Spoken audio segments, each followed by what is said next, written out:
We'll hear argument next in Case 23-3, Coinbase versus Suski. Ms. Ellsworth. Mr. Chief Justice, and may it please the Court, the Federal Arbitration Act requires courts to enforce arbitration agreements according to their terms. Respondents and Coinbase agreed to arbitrate any disputes about Coinbase services and to delegate to an arbitrator any threshold disputes about whether specific claims were subject to arbitration. Despite this delegation clause, the parties have spent nearly 3 years disputing this threshold issue. That's because instead of enforcing the delegation clause, the courts below came up with rationales to evade it and to instead answer the question of arbitrability for themselves. The Ninth Circuit did so by characterizing respondents' challenge as one of contract formation, asserting that contract formation can never be delegated and sidestepping the delegation clause. The issue, as the Court of Appeals saw it, was whether the parties formed a contract to arbitrate these claims. If that approach were correct, courts in every case could ignore delegation clauses by just characterizing an arbitrability dispute as a question of whether the parties formed a contract to arbitrate the claims at issue. Respondents do not defend that reasoning. They agree the contracts here were formed and that they were in effect. Their argument is that the scope of the otherwise applicable arbitration agreement was narrowed by a later contract to exclude their asserted claims. That question is one of arbitrability, and the parties agreed an arbitrator would decide it. Respondents blur 3 distinct legal questions in a case like this one. The first is the merits of the claims the respondents assert. The second is whether the merits of those claims should be arbitrated. And the third, which is the only question that was before the courts below and is before this Court, is who decides whether the merits should be arbitrated. This third question is antecedent to the other two. I welcome the Court's questions. Isn't the problem the confusion that results from the difference between the official rules and the agreement? So, Your Honor, at some level, there is some confusion that the respondents have argued results from looking at these two together. But the only way there is confusion is if you conflate those different layers of questions, because the delegation clause that's in the arbitration agreement answers directly the who decides. So what is the source of the disagreement here? Doesn't it come from the rules? So the source of the agreement is disagreement. Certainly. The source of the disagreement is that there is a forum selection clause in the official rules that says something about controversies regarding the promotion. And the respondents have argued that by using that language, the second contract somehow carved out of the arbitration agreement the claims they want to assert here. Well, couldn't this have been solved in drafting by simply either having express arbitration provision in the official rules or by referring back to and incorporating the user agreement? So, Your Honor, I think those are certainly questions that could be and should be addressed by the arbitrator when this gets there. But the threshold question is whether the confusion that Your Honor is referencing has anything to do with the who decides issue. And there's nothing in the official rules language. Well, I think it goes a little deeper because you can also say, is there actually an arbitration agreement that comes out of the rules? So, Your Honor, I don't think there is an arbitration agreement anywhere in the official rules. The respondent's argument is to try to take the official rules to create ambiguity about or confusion, as Your Honor said, about what claims are actually subject to arbitration. Yeah. But that is a garden variety arbitrability question. It doesn't speak to the threshold gateway who decides question. So can I ask you go ahead. Go ahead. Can I ask you about the who decides question? Because I think I'm following your argument, but I guess I'm questioning whether you're right that the only way there's confusion is if you conflate the questions. So let me posit this hypothetical. Suppose we have 2 contracts, the first of which has a delegation clause that answers the who decides question, and the answer in the first contract is the arbitrator decides. We have a second contract that answers the delegation question, and the answer in that case is the court decides. In that situation, where you have these two different contracts with two different clear delegation principles, isn't the question at that point which contract controls, which, I take it is another way of the Ninth Circuit saying, well, this contract superseded that one. But really, it's a question at that point of what did the parties intend, what was their agreement about which of these two contracts controls the situation. And in that case, I think you go to the court. Why am I wrong about that? And isn't that the situation that's actually being presented on these facts? So I think you are right about that, not wrong about it. And I think the distinction between your hypothetical and this issue in this case is a very important one. You're right about it because in your hypothetical, you identified a contract with a delegation clause and a second contract that isn't silent about delegation. It specifically addresses delegation and has a different provision. So a party could come into court resisting arbitration and make a specific challenge to the delegation clause in the first contract that is directed at whether that particular delegation clause has been superseded by the later delegation clause. It's all at this who decides level. The problem in this case is that from the very beginning, the respondents have agreed this arbitration agreement remains in effect, this delegation clause remains in effect. It would cover these claims. I understand, but by operation of the law, don't we have this basically the same thing here? Because the second contract is not completely silent. The second contract says forum selection, disputes go to the court. And I thought that by operation of law, when you don't speak to delegation in a situation like that, the choice is the delegation is to the court. So that in effect, even though we don't have those words in the second contract, we basically achieved the same thing. Am I wrong about that? I think you are just a little bit off about that. And the nuance here, I think, is the exact nuance that this court identified, really going all the way back to Prima Paint, but through Rent-A-Center itself, where it talked about the fact you can have validity challenges that occur at these different levels. So you can argue that there's some sort of invalidity or some sort of supersession that occurs at the level of the arbitration agreement. You can also have one that occurs at the level of the delegation clause. And under the severability principle that this court has consistently applied and that it draws directly from the text of Section 2 of the FAA, the only question here is whether the respondent's argument addresses the who decides question. Can I keep going? No, I'm sorry. So the only other point I would make that I think is important to understand about this is that a delegation clause by its very nature must reach more broadly than an arbitration agreement. And that's because when you get to when you have the delegation and you end up in front of the arbitrator, sometimes the answer will be yes, this should be arbitrated. Sometimes it will be no, it shouldn't be. But the force of the delegation clause does not turn on the reach of the arbitration agreement. So from the reply brief, page 9, I located a point of possible agreement between you and respondent on a remand possibility. So you say on page 9 in the reply brief, because the Ninth Circuit did not decide whether the Sweepstakes Official Rules displaced the delegation clause, this court could vacate the judgment below and instruct the Ninth Circuit to apply the FAA's severability rule. See response 58. Respond this to the red brief. The red brief said the court should remand this case to the Ninth Circuit to more thoroughly consider whether the official rules partially modified the user agreement's delegation clauses. They say under non-preempted state laws of contract interpretation. Are you all saying the same thing there? And if you both agree that the Ninth Circuit's analysis is wrong and should be remanded, are we done?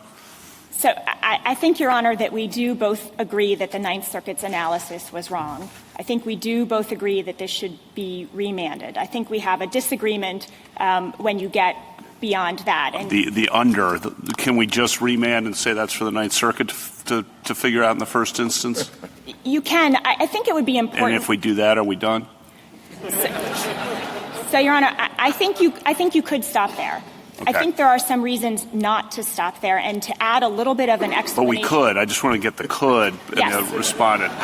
Yes, Your Honor. Yes, and then tell me why we shouldn't, but I just wanted to get the could. Okay. Well, I think you could stop there, but in saying that you're remanding the case, I think there are three important principles that the Ninth Circuit went astray on that I would recommend that this Court provide as guidance, because this is a situation, successive contracts come up not infrequently in all sorts of commercial settings, consumer settings. The first is that the severability principle applies just as much in a successive contract scenario as it does to a single contract scenario. That means that the Court can only entertain challenges directly to the validity or enforceability of the delegation clause itself. The second principle that I think would be important to explain is that delegation clauses can and regularly do direct an arbitrator to resolve disputes about whether an arbitration agreement exists and whether it covers a particular dispute. The third point I think that this Court should make in remanding it is that a court cannot refuse to enforce a delegation clause based on the Court's view that a later contract changes the scope of what disputes are arbitrable. Because, as I said in response to your earlier question, the force of a delegation clause does not rise or fall on the scope. These are huge changes. I'm sorry. These are huge changes. You are now creating a whole set of federal rules on what constitutes a superseding agreement or not. We didn't grant cert on that. We granted cert on a very narrow question, and the narrow question was where parties enter into an arbitration agreement with a delegation clause, should an arbitrator or a court decide whether that agreement is narrowed by a later contract that is silent as to arbitration and delegation? I don't know whether the silence or not is relevant. The question is, what does state law do? We didn't ask for a briefing on that. The short answer is the Court decides what state law says or doesn't say. Here, the Ninth Circuit decided that 3 years into this litigation, 2 appeals to the Supreme Court that have been accepted. Why shouldn't we just answer that question? The Court decides it. State law may guide the Court in whether there's been a superseding agreement, but we shouldn't be creating federal rules for the state to follow or not follow in interpreting contracts. Justice Sotomayor, we are not asking for you to create any federal rules in resolving this case. The severability rule is something this Court has applied consistently. It has drawn directly from the text of Sections 2, 3, and 4. And all we're asking is that in remanding this, you make clear that the severability rule applies here just as it always does. Answered that. I'm sorry. I would suppose that your answer could be that it depends. I mean, simply because there's a subsequent contract that is silent doesn't mean that the delegation clause covers all of that, right? You could have a big enterprise and you have a delegation clause in a particular arbitration agreement, and there's a contract entered between the same parties somewhere down the line concerning a totally different issue. And do you think in that situation it still goes to the arbitrator to decide whether he or she's been delegated the authority to arbitrate that agreement? Mr. Chief Justice, I think there is a practical answer to that and there is a doctrinal answer to that. The practical answer is that a party only invokes a delegation clause when it thinks it has a real claim that the dispute is actually subject to arbitration. So for example, in this case, the respondents have agreed that absent the official rules changing it, their claims are subject to arbitration. So that's the I'll put that aside. I mean, I'll answer it now. I mean, the parties invoke it or not depending upon how they regard their self-interest. I mean, they may well have a favorable view of the person who's arbitrating or not. They may well have a particular reason to proceed more promptly than litigation would. What is the internal limit that you have that says, no, that contract is not sufficiently connected to why we have a delegation clause under the other one? Your Honor, when a party invokes a delegation clause, this Court unanimously in the Henry Schein decision from a few terms ago made clear that courts have no power and no business answering the arbitrability question for themselves, even in a case where they think the invocation of the delegation clause was wholly groundless. We are a far cry from that scenario here. I think Your Honor's hypothetical, where there are two contracts that really address totally disconnected scenarios, might be closer to Henry Schein, but Henry Schein then I think provides the appropriate avenue. And as the court said in that case, if someone really is frivolously or improperly invoking a delegation clause, arbitrators have ways to quickly move the matter back to court. There may be sanctions available. There are other tools. But at some point you get into the fundamental principle of arbitration that the parties must have agreed to turn something over to the arbitrator. And it seems to me that if you get a contract that is way out of the, however you want to describe it, the scope, that saying it's up for the arbitrator kind of skips over that pretty important part. Your Honor, in this case, there is undisputedly a clear and unmistakable delegation clause of all disputes about Coinbase services. These claims are about Coinbase services. Mm-hmm. The respondents say that they used Coinbase services to enter into a sweepstakes when they wish they had mailed in a postcard instead. That is absolutely a dispute about Coinbase services. It is covered by the arbitration agreement as written. The question becomes, do the official rules somehow carve out that particular set of claims from arbitration? But there's not a carve-out from delegation, and that makes sense, because the purpose of delegation is to set up a streamlined, efficient process for resolving these arbitrability disputes. It is about consent, to have an arbitrator quickly and efficiently tell the parties, does this dispute belong in court or does this dispute belong in arbitration? On the pure who question, which is what we agreed to review, you say on page 12 of your reply brief, Coinbase agrees that the court can and should assess whether the official rules displace the party's consent to have an arbitrator decide arbitrability. I mean, that seems to answer and concede the who question. And then there is the what question, but we didn't grant review on the what question. Right.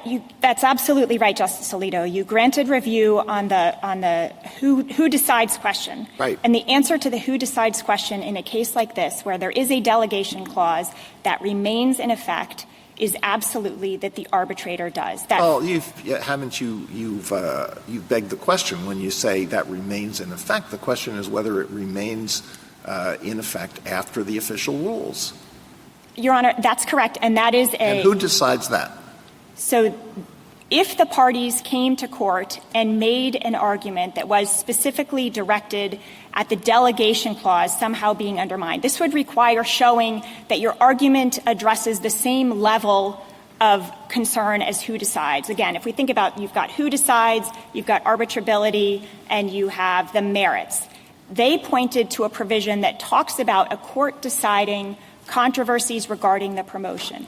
This threshold question is not a controversy regarding the promotion. And I think that's why in the district court, in the court of appeals, in this court, the way respondents see to get to a delegation invalidation is to argue that the arbitration agreement has been narrowed and there's been some corresponding narrowing of the delegation clause. Can we set aside the way they framed it? Because I agree it's a little confusing if you start from the world of we have a delegation agreement, then we have a subsequent agreement, and the question is to what extent the subsequent agreement is a carve-out or narrows or whatever.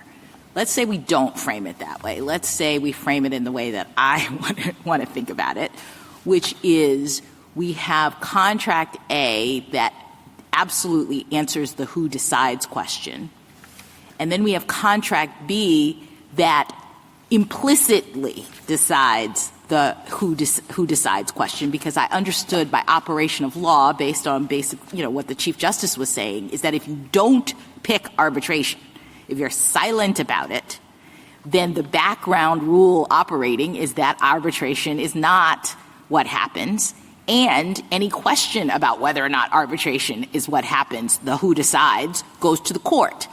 So we have contract number one that is picking, arbitrator is the one who decides, and we have contract number two that is implicitly picking, court is the one that decides. I thought you agreed with me at the beginning that in that situation, it's a question for the court. And that's which of these contracts is actually operable today? Justice Jackson, I think the difference between your earlier hypothetical, as I understood it, and this one is that the second contract in your earlier hypothetical specifically said that the delegation clause, it identified that there wouldn't be a delegation, it would be on some sort of different terms. In this case, the second contract says nothing about Right, but delegation. do you disagree with me that by operation of law, when a contract says nothing, the court is the one that decides what it means and what happens? In the abstract, if the only... No, not in the abstract, in the way we look at the law. If it doesn't say anything about arbitration... So if the contract didn't say anything about arbitration, we wouldn't be able to invoke it as part of a motion to compel arbitration. No, what you're doing is you're invoking contract 1. So what I'm saying, right. He's invoking contract 2. We have 2 people running in with contracts, one of which suggests that this is supposed to be decided by the court. The other suggests that this is supposed to be decided by the arbitrator. And so in that situation, isn't the question which contract controls in this situation? So, Justice Jackson, I think it's important to figure out what the correct starting point is. And I think one of the remaining places of daylight between the respondents and the petitioner here is what the right starting point is. We say the right starting point is the arbitration agreement that we seek to enforce. Yeah. And here that is the delegation clause in the first contract. That delegation clause, under the straightforward operation of Section 2 of the FAA, remains valid, enforceable, and irrevocable unless they can make some state law challenge that would displace it. And so the question becomes, and this is the analysis the Ninth Circuit didn't do, have they, by pointing to the forum selection clause that talks about resolving controversies about the promotion, have they done anything under state law to displace the who decides delegation clause in the first contract? Counsel, can I ask you just a practical question? I fully appreciate your argument that parties might send to the arbitrator the question of who decides, and at the same time have the merits decided in one place or the other, even within a single arbitration agreement.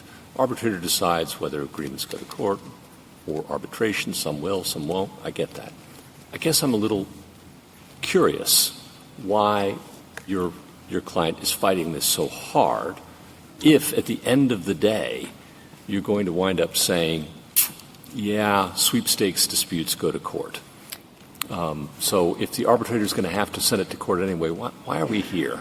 So, Your Honor, that's the practical point that I tried to make in response to the Chief Justice. I think if we thought this was going to end up back in court, we wouldn't have invoked the delegation clause. I fully appreciate that, and I also appreciate that under Schein that an arbitrator could sanction you for a frivolous effort to keep this in arbitration.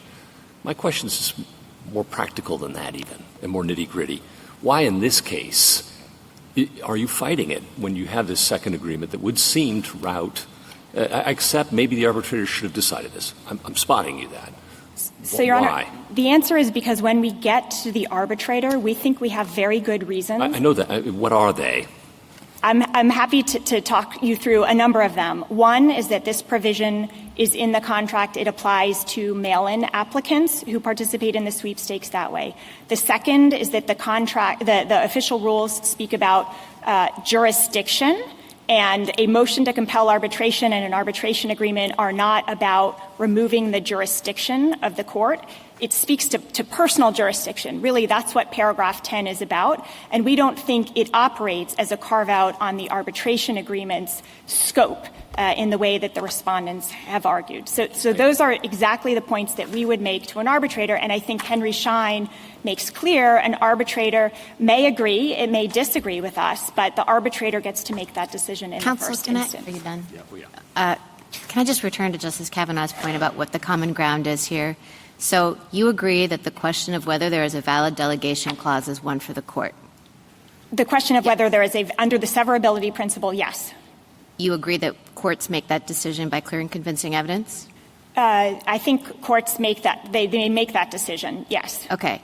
And you agree that there's a dispute here about whether there is a delegation of the arbitrability question to the arbitrator? I'm sorry, we agree or disagree? I'm asking, do you agree with me that the dispute between you right now is about whether there is a delegation that will send, taking these two contracts together, send this dispute to arbitration on the arbitrability question? So I think we agree that I think both sides agree that there is a delegation clause, and that as originally formulated, it would cover this dispute. The respondents but we're looking at two contracts. So you agree, let's finish this up very quickly. You agree that there's a dispute about whether there's a valid delegation clause that applies here to send it to the arbitrator. Our position is that there is a valid delegation clause and it should be enforced. But no, I'm sorry, maybe I was unclear, but the question is, do you agree that the question here is about the existence, the validity of a delegation clause? Absolutely, Your Honor. The validity of the delegation clause, I think, is reserved for a court to resolve, applying the severability principle, which limits the arguments that can be offered to undermine it. But you agree on those three questions? Yes. Thank you, counsel. Justice Thomas? Justice Alito? Justice Alito? Justice Kavanaugh? Any change from when I said could remand? No. No change, Your Honor. Okay. Justice Barrett? Justice Jackson? Okay. Thank you, counsel. Mr. Harris? Mr. Chief Justice, and may it please the Court, I'm going to abandon what I planned to talk about and try to answer Justice Gorsuch's question, why are they fighting this so hard? And that only occurred to me within the last week or so. And the answer is there's a strategic reason. They want the court, they don't care who decides arbitrability. All they care about is how arbitrability gets decided, because that's what goes to liability at the end of the day. And so the plan is we need the Supreme Court to overrule the Ninth Circuit's weird existence language. Why do they need that and that only? The reason is that existence language originated from the Goldman Sachs case that was cited in our Ninth Circuit opinion. The Goldman Sachs case was somewhat similar to this case in that there was a pre-existing agreement to arbitrate, but then a subsequent, more specific agreement to litigate. The Ninth Circuit was looking at that situation and thinking, shoot, we're bound to apply the old presumption in favor of arbitrability under federal law, but we know that as a matter of contract law, there was no real mutual intent to arbitrate this dispute under the most recent, most specific agreement. So they made up a new federal rule. Oh, this is a formation dispute. This is an existence dispute, so that they could avoid the presumption in favor of arbitrability and do the right thing under state law. We've gone to great pains to argue that non-preempted state laws are what apply here, because at the end of the day, those are the only laws that are capable of accurately discerning the party's true intentions, no matter what type of contractual mess gets thrown in front of judges. It's impossible to make one federal rule, two federal rules, three federal rules that are going to accurately discern the party's contractual intentions in an infinite number of business situations. Traditional state law can do that, and we ask that the court apply that here, and welcome to answer any questions. But why wouldn't a later agreement that modifies the earlier contract simply go to what the scope of the agreement is?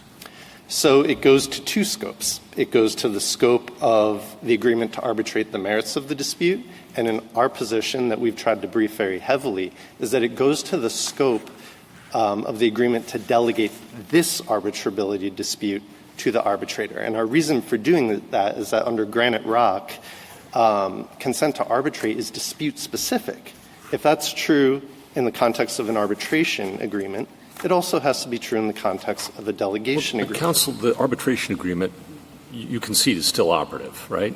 For disputes unrelated to the sweepstakes, absolutely. Yeah, well, and it says it applies to everything. All disputes about Coinbase services, right? The answer has to be yes. Yeah, on its isolated terms. Absolutely. That's what it says. That's what it says. Isolated terms, okay. And I guess my question for you is the inverse of the one I asked your friend on the other side. The point in Shine was, if you agree to say the arbitrator gets to direct things, if this were all in one contract, it's possible some things would be agree to arbitrate, and some things would be agree to send to court. And if it were in one contract, there's no doubt that the arbitrator would decide which direction to route things, right?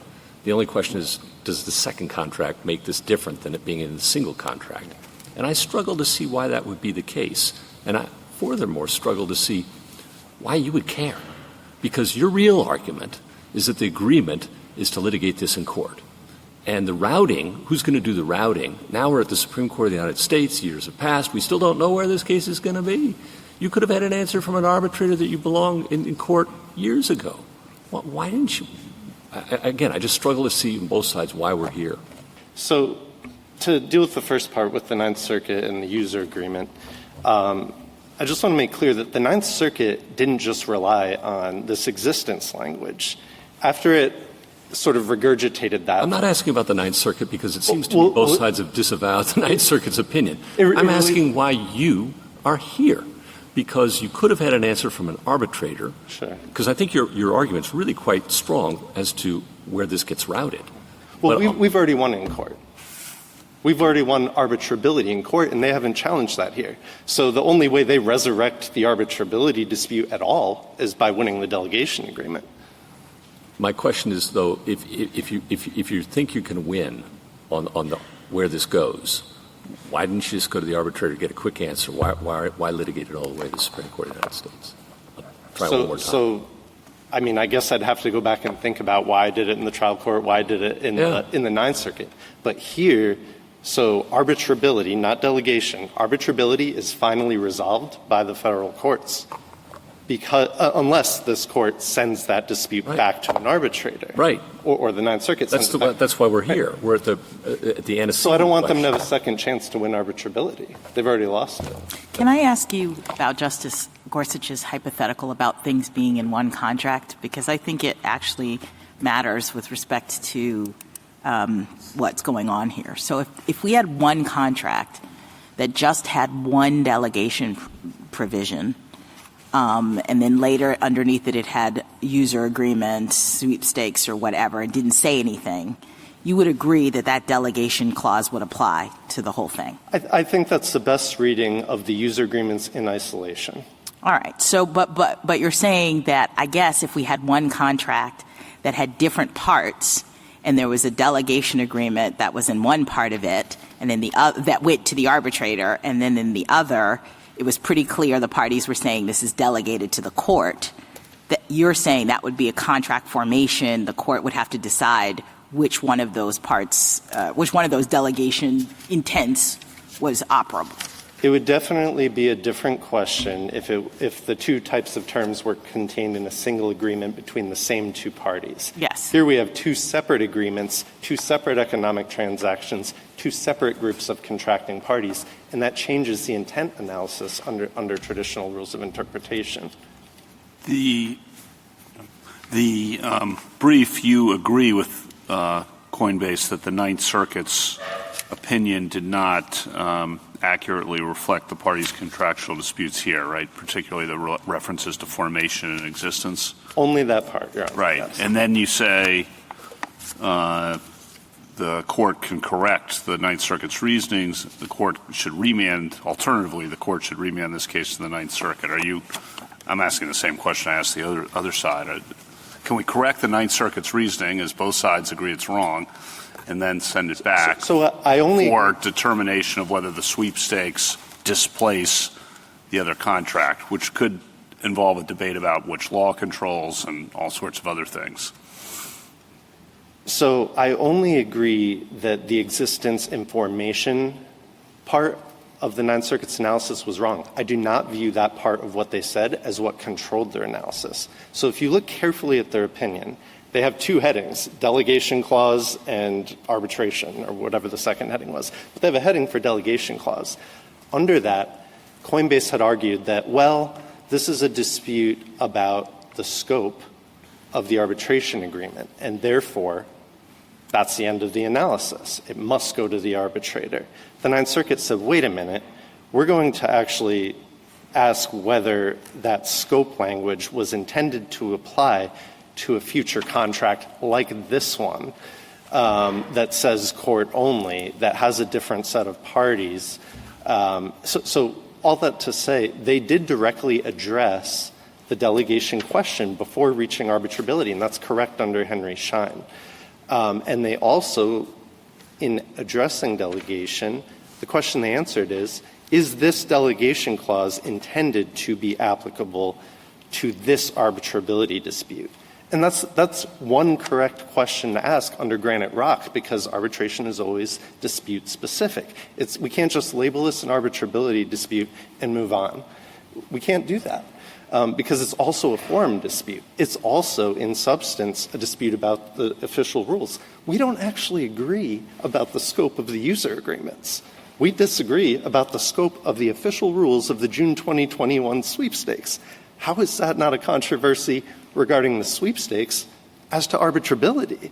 It's about the arbitrability of the sweepstakes, and that was intended for the court. Do you think that the Ninth Circuit decided whether the official rules supplant the original arbitration agreement's delegation clause? No, and that's where I think they went wrong, if anywhere. So you think that this is not like, oh, they just forgot to put in a sentence. You think that they never addressed that question? Correct. They stopped at the question before it, which is, look, we don't even have to reach the official rules because we're just looking at the clause, the delegation clause, and we're looking at the arbitrability dispute, and we're saying, we don't think this was meant to cover this.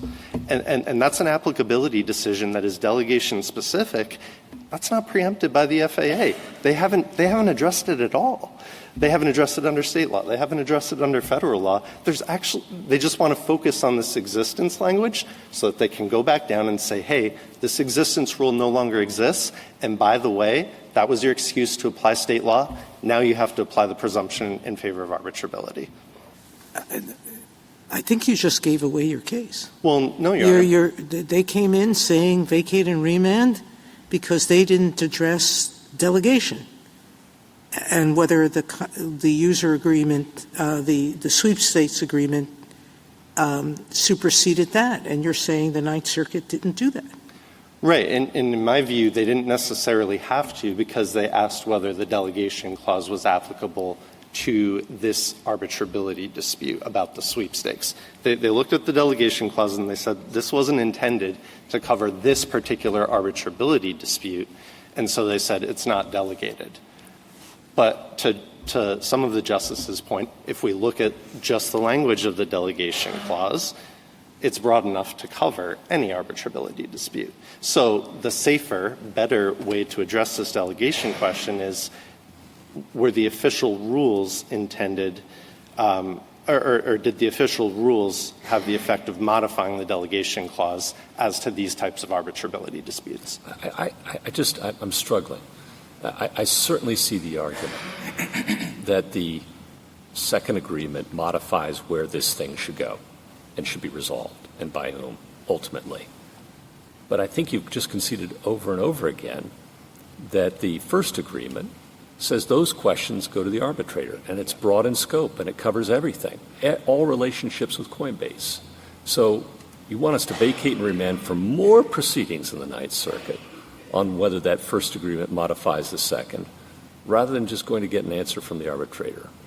I mean, remand is not our first request. Our first request is to affirm the judgment and just make clear that that existence language isn't the way to go about it. The way to go about it is ask whether the parties intended the delegation clause to apply to this arbitrability dispute. And I could give you a long economic, strategic answer. I'm kind of curious, I admit. I mean, this is about a sweepstakes, entry, and how much money is at stake, and why are we litigating all the way to the Supreme Court of the United States up and down over where this goes when, frankly, I would have thought you had a really good shot of getting an arbitrator to say this belongs in court. I would agree, but that wasn't the decision. We don't want to take this to an arbitrator, and they don't care where it goes. We care where it goes. But they don't care they don't care who decides arbitrability. They just care where the case ends up. We've already won the issue in court of where the case ends up, so we don't want it to go to an arbitrator now to review the Ninth Circuit's arbitrability decision. I'm just answering the question of why are we here. I mean, because you think an arbitrator will be less likely to send it to court. Is that the reason why you're here? Well, what we have right now is 100% certainty, and if an arbitrator is reviewing it, it's less than 100% certainty. How much money are you seeking in your complaint for this sweepstakes entry thing? So, at the time we filed, we didn't know. At the time we filed, all we knew is that entrants were manipulated into paying $100 per person or more to enter the sweepstakes. We are left to estimate,